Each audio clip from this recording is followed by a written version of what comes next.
Hello, I'm Gideon Calder. I'm the author of Chapter 32 in the Routledge Handbook of the Philosophy of Childhood and Children, also one of the editors. Chapter 32 is about children in the care system, so I wanted to talk a little bit about what I was hoping to achieve in that chapter. Firstly, why is it there? Well, it's there because we felt that children in the care system represent a fair proportion of kids in any modern society, so it was important not to neglect them, to include them in our kind of comprehensive coverage of the significance of childhood.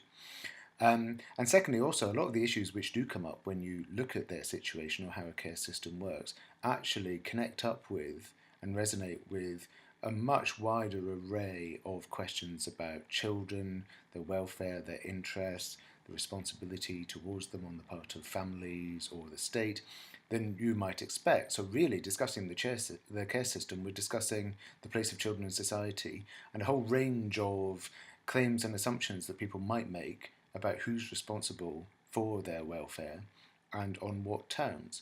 So a looked after child is somebody who's been taken into care, as the expression goes, as somebody who has been removed from their original family circumstances and taken into the care of the state, either through, for example, fostering or placed in a residential home. And the idea there is that the state is acting in loco parentis. It's stepped in to assume the role that we would normally associate with a parent. Now that tells you quite a lot, the term normally tells you quite a lot about why this might be contentious. It's because we tend to work on the default assumption that children will be raised by their parents in some kind of form.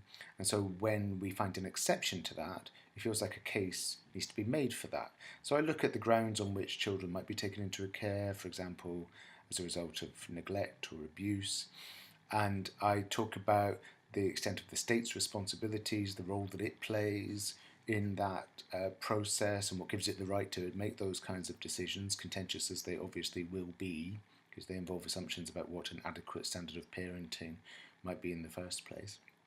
And then I talk about wider questions of social justice, which arise when we think about the position that those children are in compared to other kids. So in a world where children have very unequal prospects in life and where children in the care system are often at the wrong end of that, what wider questions does that raise about what a fair society is, and particularly what social justice for children is? So those are the aims of my chapter.